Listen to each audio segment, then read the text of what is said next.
붓다 163회차 서인입니다. 우리가 오늘은 타락한 수행자들을 위한 훈계에 대해 살펴보는데요. 여러분들 5권 59페이지 여시면 되고요. 우리가 지난 시간에 사실은 삿된 가르침을, 삿된 길을 가르치는 신앙이나 종교들에 대해서 부처님이 굉장히 비판을 하신 내용에 대해서 살펴봤어요. 그리고 바로 8가지의 성스러운 길, 즉 8정도의 가르침이 올바른 가르침이다라고 했어요. 불을 켜고, 우리 지금 뭐 촛불 켜는 거하고 똑같지요. 재물을 바치고, 음식 바치고, 배달을 읽고, 뭐 경전 읽는 거 똑같지요. 빌고 기도하거나 소원 성취나 어떤 신의 가피를 위해서, 부처님의 가피를 얻기 위해서 남들이 하기 어려운 의식이나 행위를 많이 할수록 훌륭하다는 존경을 받으며 자랑스레이 여겼으나 절 많이 하고 뭐 가부좌 많이 들면 훌륭하다고 대단하다 소리 하지요. 독경사경 많이 하면 대단하다 하지요. 절 많이 하면 대단하다 하지요. 바로 그런 걸 얘기하는 거예요. 부처님께서는 이렇게 가르치는 것은 바른 길이 아니다. 바른 소견도 아니고 지혜로운 것도 아니다. 더더욱 열반으로 가는 길과는 거리가 멀다. 그러나 나는 제자들을 위해서 바른 길을 가르친다. 나의 가르침은 지혜롭고 평등한 깨달음과 열반으로 향하는 길이다. 그것은 바로 8가지의 성스러운 길이다라고 했어요. 사실은 뭐 인도에는 당시뿐 아니라 지금도 뭐 여러 종류의 신앙들이 많죠. 하루 종일 가시덤불 위에 누워 있거나 숯불이를 걸어 다니거나 뭐 이런 고행자들, 뭐 박수를 치거나, 사실 이런 것들은 지혜의 길로 가는 것도 아니고요. 바른 소견도 아니고 인간을 행복으로 이끄는 종교도 아니다라고 했죠. 종교다라고 하는 것은 빌고 믿고 뭐 이러는 것이 아니라 이성으로 살펴보고 또 진리와 비진리를 가려서 인간의 이성과 의지에 기초를 해서 스스로 지혜를 터득하는 것이기 때문에 삿된 유혹에 넘어가지 않아야 된다 하는 사항에 대해서 살펴봤고요. 그럼 오늘은 이제 타락한 수행자들을 위한 훈계인데요. 어느 날 부처님께서 기원정사에 계실 때 마가사파를 불러서 말씀을 하셔요. 가사파여, 난 이제 나이를 먹어가니까 그대가 대신해서 젊은 비구들을 가르치고 훈계하는 것이 좋을 것 같다라고 하자 가사파가 부처님이시여, 요즘 비구들은 장로가 오면 그의 지혜가 있거나 큰 덕이 있는지를 살피지 않습니다. 장로다, 흔히들 뭐 장로다라고 하면 타 신앙에서 쓰는 용어로 알고 있지만 사실은 불교에서부터 시작이 된 거예요. 자, 5년 정도 수행을 하면은요, 우리는 교수아사리라고 해요. 그래서 그 사람의 어떤 행동을 가르칠 수 있는 자격이 생기고요. 10년 이상에서 자격을 따면 교사, 스승사자를 써서 교사아사리라고 하죠. 교사. 처음으로 스승사자를 써요. 교사아사리는 그 사람의 말하는 거에 대해서 가르칠 수 있는 자격이 생겨요. 그럼 20년을 하면 바로 장로아사리가 되는데, 장로다라고 하는 것은 20년 이상 한 자로서 이때 비로소 말이나 행위나 마흔까지 가르칠 수 있는 자격이 생기고요. 이때야말로 불법을 강의할 수가 있고 제자를 둘 수 있는 자격이 생기는 거예요. 뭐 요즘 보면 뭐 자기 혼자 머리 깎고서는 뭐 10년도 안 돼서 방송에도 나오고 이런 분들 참 많아요. 그래서 이런 장로들이 온다 해도 낯선 비구가 오면 그 장로들의 가르침을 받으려고 하지 않고 그 장로들이 가지고 있는 재물, 또 의복, 음식, 침구, 그 당시에는 뭐 향하고 소금이 제일 비쌌으니까 향을 누가 많이 갖고 있느냐, 소금을 누가 많이 갖고 있느냐, 또 요즘으로 말하면 어느 종단이냐, 어느 큰 스님이냐, 뭐 이런 껍데기만 보고 판단하는, 종단이 명품이고 뭐 큰 절의 주지다라고 해도 덕목이 없거나 나쁜 마음, 삿된 마음을 가지고 있는 사람이 있는가 하면 그런 어떤 여건이 하나도 없어도 덕목을 갖춘 이가 많은데 껍데기만 보고 판단한다는 이야기예요. 부처님 제세 시에도 바로 그랬던 얘기예요. 그래서 약을 가지고 있는지 안 가지고 있는지를 먼저 살핀 뒤에 일어나서 인사를 합니다. 그러니까 어느 절의 주지이냐, 어느 종단의 큰 스님이냐만을 보고 일어나서 절을 한다는 이야기죠. 뒤의 상황을 보고. 그래야 그들도 음식과 침구가 풍족해질 것이기 때문입니다. 라고 대답을 해요. 가사파의 말을 들은 부처님은 무척이나 안타까워하면서 가사파요. 그게 만약 사실이라면 그런 비구는 승단의 멸망이며 근심이며 재앙이로다. 그들은 생사윤회를 거듭해서 늙고 병들고 근심하고 슬퍼하는 과보를 받을 것이다. 가사파요. 옛날에는 그러지 않았다. 혼자 열심히 수행하는 비구, 그렇죠. 무슨 종단이나 뭐 이런 거 해서 명예 갖고 큰 절 주지고 이런 걸 다 떠나서 혼자 그냥 수행하는 비구, 검소한 누더기를 걸식하는 비구, 또 욕심이 적어서 만족할 줄 아는 비구, 바른 생각과 바른 선정과 바른 지혜를 터득한 비구가 오면 서로 반갑게 일어나서 인사를 나누지 않았던가. 그래야 훌륭한 수행자가 될 수 있었기 때문이니라. 가사파요. 그대는 어떻게 하든지 검소하고 청정하고 욕심이 적으면 청정, 주지 싸움, 뭐 총무원장 싸움, 청정한 사람들이 해요? 그거 왜 할까요? 욕심이 적으며 바른 생각과 바른 행동의 지혜를 닦는 사람을 찬탄하는 비구들이 많아지도록 젊은 비구들을 잘 가르치고 훈계해야 하느니라. 부처님이 이렇게 가르쳤는데 패조직해가지고 자기 편 많이 만들어서 주지되고 뭐 높은 자리에 올라가려고 하고 있잖아요. 그런가 하면 승단이 멸망할 증세라는 이야기죠. 바로 그런 것이 없어야 승단의 근심과 재앙이 없어질 것이로다라고 했어요. 자, 그런가 하는 사람들은 불법 공부 안 한 사람들이겠죠? 했으면 안 그러겠죠? 그럼 안 했다라고 하는 것은 그런 자리에 어떻게 올라갔을까요? 부처님의 이 말씀을 통해 보면 부처님 당시에도 가르침을 따르지 않고 타락한 수행자들이 있었는데 청정하고 검소해서 바른 지혜를 가진 사람을 존경하기보다는 물질의 소유가 넉넉한 사람을 따르는 풍조가 만연해 가고 있었던 것을 보면 지금의 불교와 비교가 되는 부분이기도 하다. 종단, 종파, 주지싸움, 총무원장 싸움. 사실 자리가 문제가 아니라 그런 자리 때문에 헤아릴 수 없는 금전이 연루되기도 하고 명문종단의 종파일수록 부처님의 바른 가르침은 사라진 지 오래이고 가진 방법을 동원해서 돈 벌어들이는데 급급한가 하면 한편으로는 껍데기에 종단이나 사찰만 보고 쫓아다니는 무지하고 불쌍한 불자라고 하는 중생들. 과연 부처님이 이런 모습을 보고 승단을 멸망시킬 근심이요 재앙이다라고 했는데 가히 안타까워하는 부처님의 마음이 과연 지금은 어떨까 싶기도 하죠. 자, 사람 모두 평등하다라고 했는데요. 부처님께서 기원영사에 계실 때 마하카티아나라고 하는 서방의 전도를 개척하기 위해 마투라국에 가 있었어요. 어느 날 마투라국의 국왕이 나무가 빽빽한 숲에 머물고 있는 카티아나 존자를 찾아와서 바라문들은 스스로 말하기를 우리가 제일의 종성이요. 지금의 명문종단 우리에게 제일의 종파하는 것과 똑같죠. 사실 뭐 2천만 바라문이 있는데 불자 1250명 있을 때 우리 불교에 힘이 얼마나 있었겠어요. 그죠? 그래서 이 바라문들이 우리가 제일의 종성이요. 다른 사람은 하천하다. 지금하고 똑같죠? 우리는 희고 깨끗하며 다른 사람은 더럽다. 바라문은 법신의 입에서 태어났고 다른 사람은 그렇지 않다라고 합니다.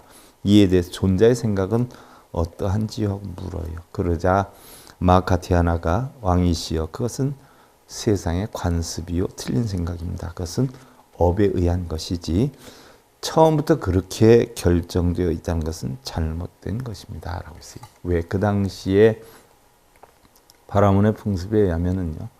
브라마는 뭐 머리로 태어나고 또 크샤트리아 왕족무사는 옆구리로 태어나고 또 바이샤 상공인은 무릎으로 태어나고 천민인 수드라는 발뒤꿈치로 태어난다라고 했어요. 물론 나중에 부처님께서 어느 종성이 되었든 전부 어머님의 자궁에서 태어난다. 똑같다라고 평등사상을 주장을 했지만 바로 거기에 대해서 설명을 하는 거예요.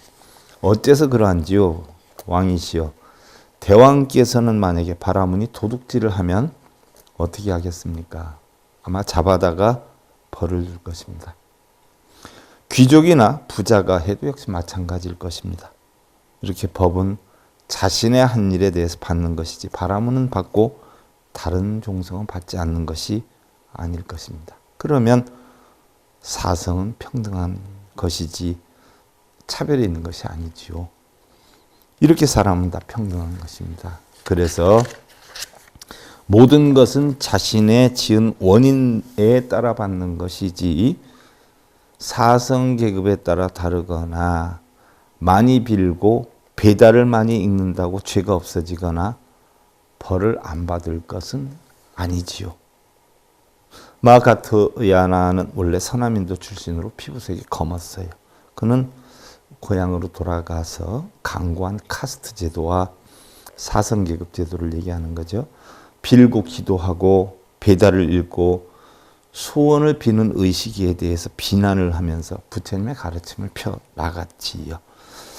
그런데 바라문을 비롯한 기득권 세력에 의해서 그 의지가 좌절되는 아픔을 겪어야 했어요.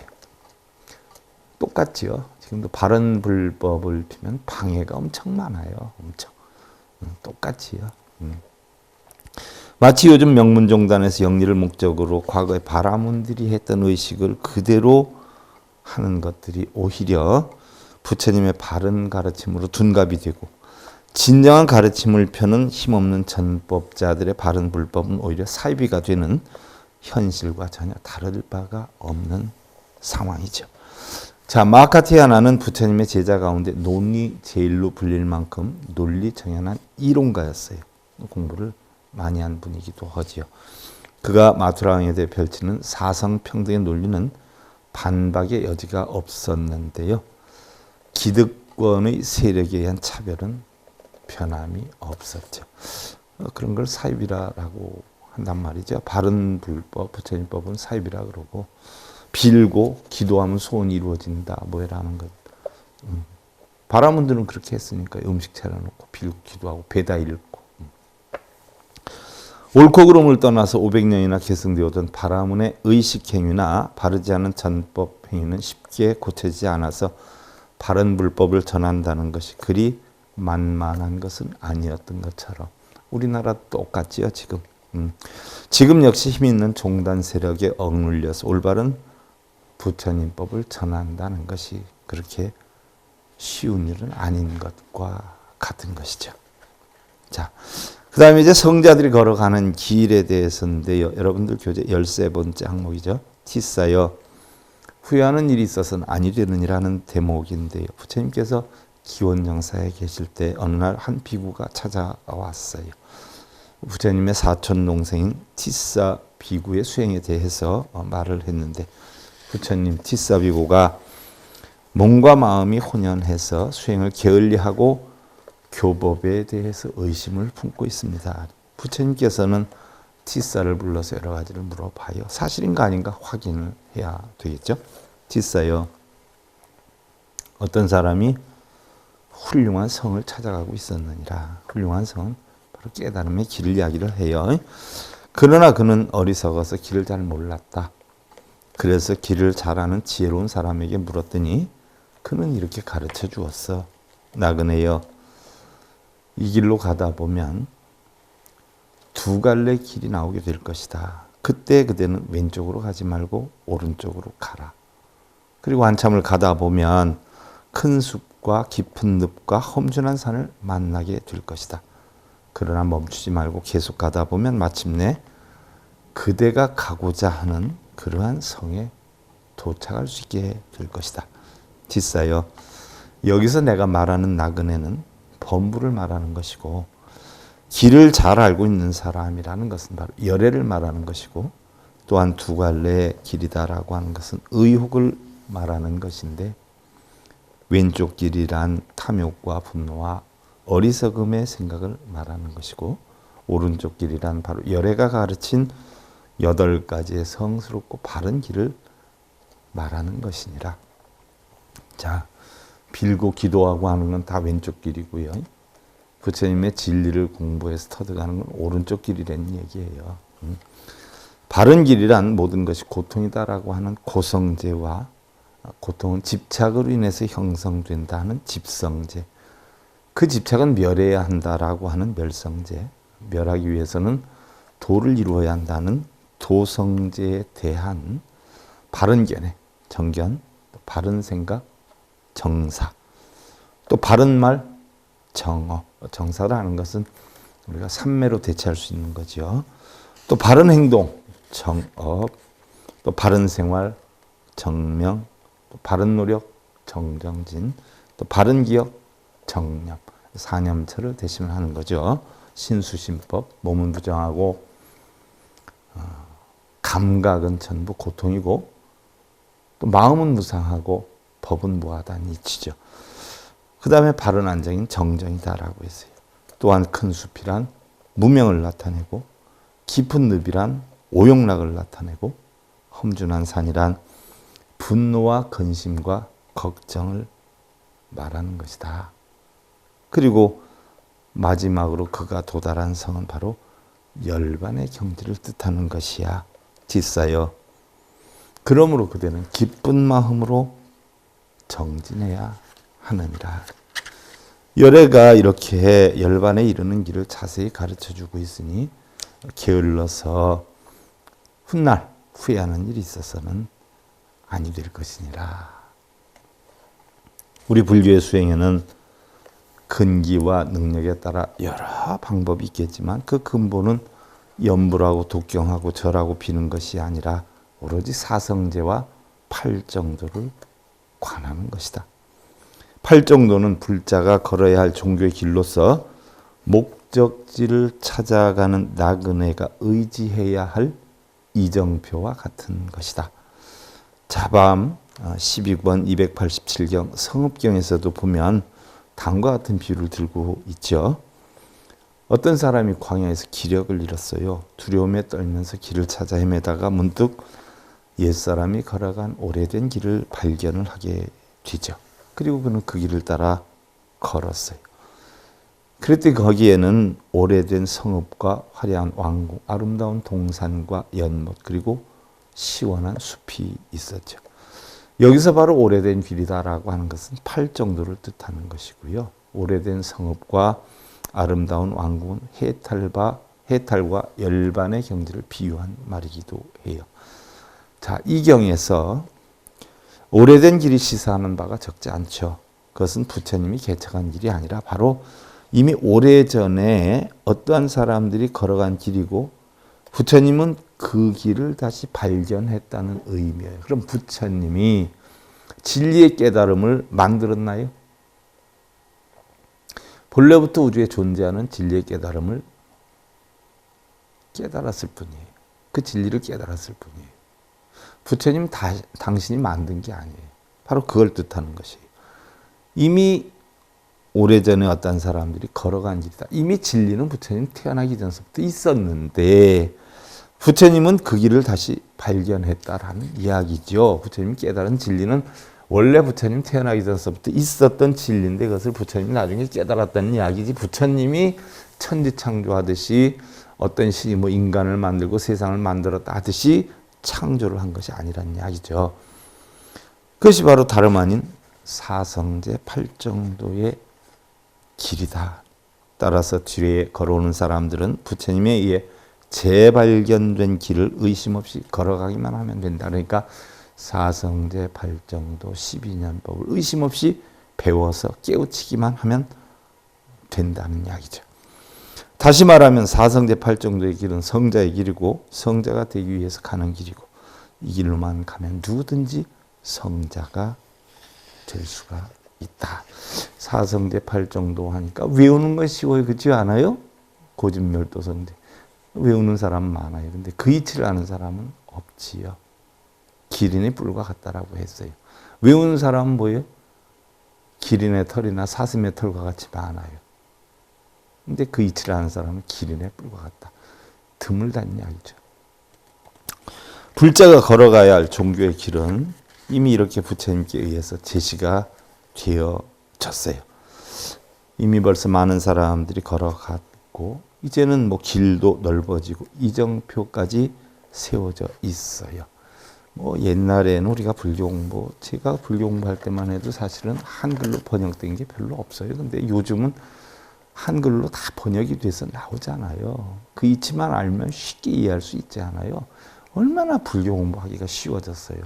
또 옛날에는 이렇게 강설해 주는 분도 없었어요. 저희 때만 해도 몇 분 계시지 않았어요. 그것도 처음부터 끝까지 해주시는 분은 없었어요. 한 과목 해봤자 뭐 10시간, 20시간 이걸로 끝이 났죠. 하나하나 이렇게 요즘같이 해설해 주는 분들 없어요.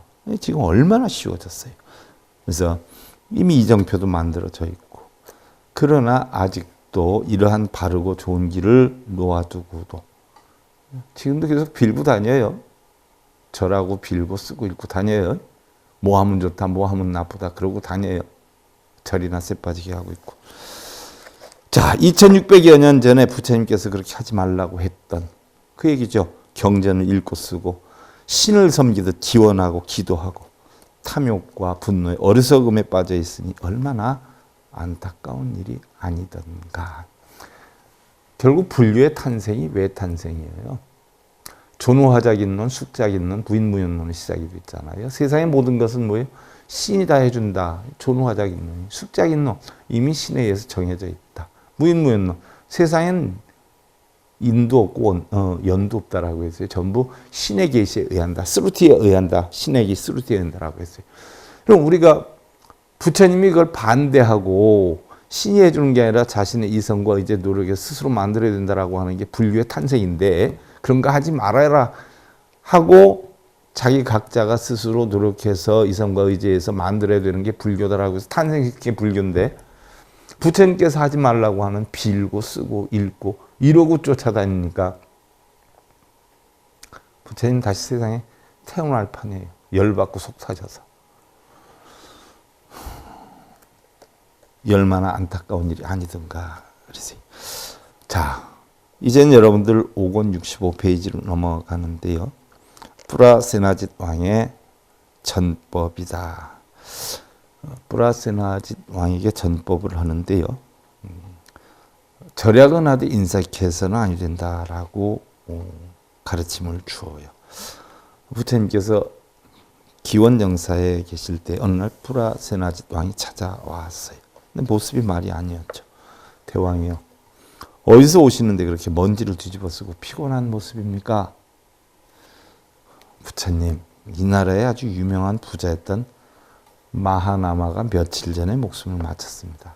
근데 그에게는 아들이 없어서 재산을 모두 조사해서 국고에 넣었는데 이 당시에는 아들이 있으면 재산을 아들에게 이양을 하지요. 그리고 그 어른은 뭐예요? 출가를 했어요. 우리 뭐 노후 그러잖아요. 노후에 편안하게 인생 즐긴다라고 해서 노후에 쓸 돈 모아놓고 뭐 여행 다니고 이렇게 보낸다라고 했는데 우리가 지금 노후에 여행 다니고 편안하게 지내던 것을 인도에서는 범직이 가거기 출가기 해가지고 범지 때는 공부하고 노력하고 가거는 가정을 이루는 거예요. 그리고 노력해서 나중에 아들을 낳고 하면 출가기. 노후에는 결국 모든 걸 자식한테 이양해주고 자기는 출가를 해서 정신적으로 여유 있는 여유한 생활을 사는 게 그 당시의 관습이었어요. 근데 아들이 없는 사람은요, 자기가 죽을 때까지 지니고 사는데 그 모든 것을 국고에 환원하는 이런 제도가 있었어요. 그래서 마하나무도 그 당시에 제일 갑부였는데 아들이 없었던 거예요. 그러다 보니까 조사해서 나라에 결국 환구를 시킨 것이죠.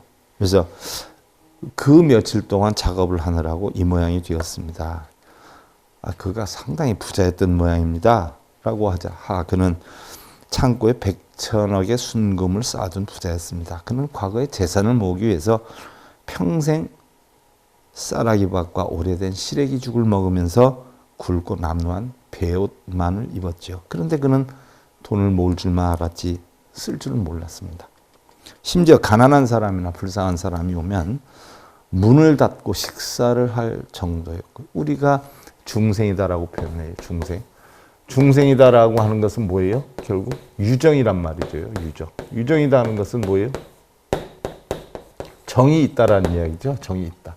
중생이다라고 하는 것은 바로 정이 있는 중생을 이야기를 해요. 그래서 현장 스님이 중생이라는 이야기는 원래 도교에서 썼던 거예요. 도교에서. 우리 불교 용어가 아니에요. 도교에서 썼던 건데 우리 불교 용어로 만들자 해가지고 유정이라고 만들지 않았어요. 그런데 평소에 써왔기 때문에, 중생이라는 용어를 써왔기 때문에 유정으로 안 쓰더라고요. 중생으로 쓰든가, 아니면 유정을 쓸 때는 유정중생 해서 중생하는 것과 똑같이 이렇게 쓰는 경우가 굉장히 많이 있어요. 그래서 중생은 결국 정이 있는, 생명 있는 자를 중생이라 그러는데, 짐승도 중생에서 나왔다라고 하죠. 예를 들어서 먹는 거 가지고 싸우면 짐승이고, 안 싸우면 나눠줄 줄 알면 중생이다라는 이야기예요. 그러니까 중생은 자기가 뭐 먹다가 아는 사람이 오면 이리 와 같이 밥 먹자, 여러분들 그러지 않아요? 같이 나눠 먹자고 옆에 갖다 주기도. 근데 짐승은 자기가 먹고 있는데 다른 누가 오면 으르렁거리고 자기 혼자 먹으려고 하지요. 그러니까 부모 형제 간에 돈 가지고 먹을 거 가지고 싸우면 짐승이고, 짐승, 나눌 줄 알면 중생이고, 그런 거예요. 그래서 바로 중생과 짐승의 차이가 거기에서 갈라지는 거죠. 그러니까 중생은 나눌 줄 알고 짐승은 나눌 줄 모르는. 그래서 부모 형제 간에도 뭐 나눌 줄 모르고 소송 제기하고 재산 싸움하고 이러면 다 짐승에 해당이 되는 걸 뜻하는 것이죠. 바로 그와 같다는 거예요. 뭐 그래서 그 부자도 많아마도 뭐 가난한 사람이나 불쌍한 사람이 오면 혹시 나눠줄까 봐 아까워서 문을 닫고 식사를 할 정도였고, 또 부모나 처자 권속에까지 그 인색함이 이루 형용할 수가 없이 많았는데, 뭐 수행자들에겐 물론 말할 것도 없을 정도였다. 지금도 저 남쪽에 가면 아침에 하루 일과를 수행자들 공양 올리는 것부터 시작을 하죠. 깨끗하게 씻고, 뭐 옛날에는 각각 가정에서 만들어서 했는데 요즘은 다 팔아요.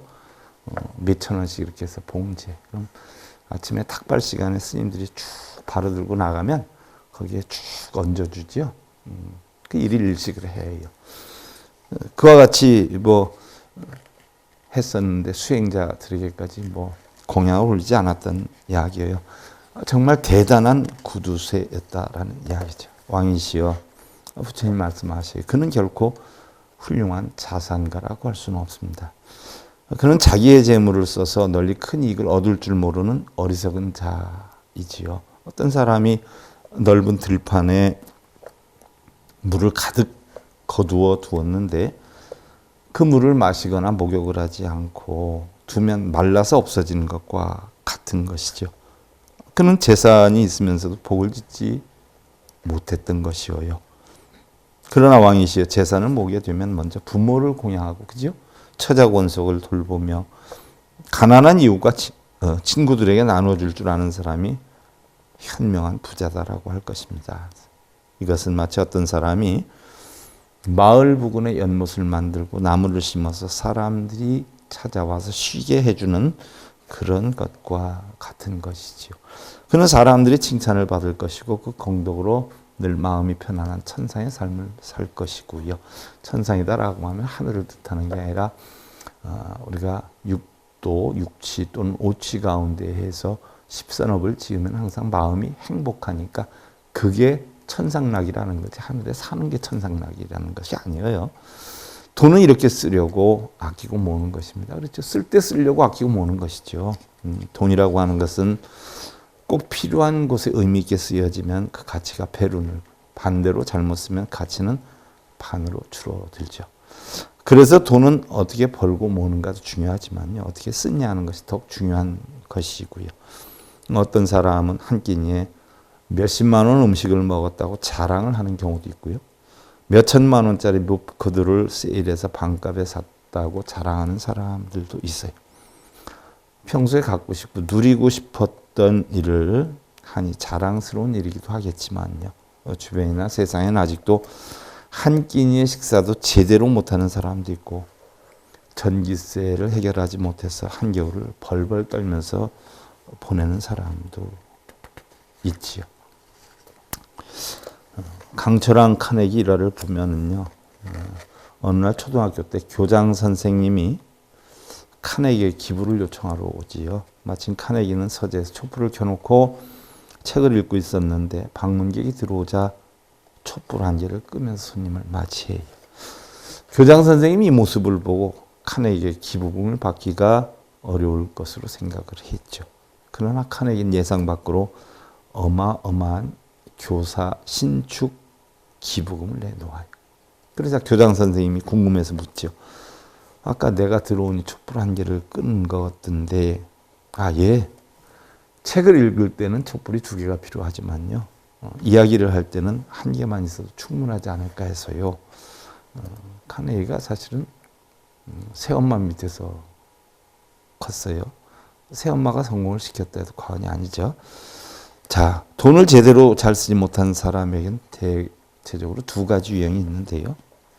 하나는 아무 것이나 흥청망청 쓰는 것이고요. 낭비형이죠. 또 다른 하나는 무조건 움켜쥐고 내놓지 않으려는 자린고비형이에요. 부처님께서도 불자가 낭비를 줄이고 근검절약하는 것을 장려하고 칭찬을 했지만요. 써야 할 돈마저 쓰지 못하고 아끼는 그런 자린고비는 욕심을 버리지 못하는 것이다 라고 아주 신랄하게 비판을 하기도 했죠. 자, 우리 인생에는 걷는 길이 4가지다라고 해요. 4가지 길로 걸어가고 있다. 과연 그 4가지 걷는 길이 어딘가 부처님께서 설명하시는 부분 우리가 다음 시간에 이어서 살펴보기로 하고요.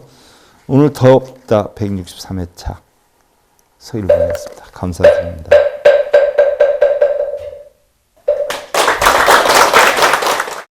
행복으로 가는 징검다리에 서길봉 스님이 여러분들을 초대합니다. SIB 불교교육대학에서는 더 듣다, 생활 속의 천수경, 달마대사 성관법,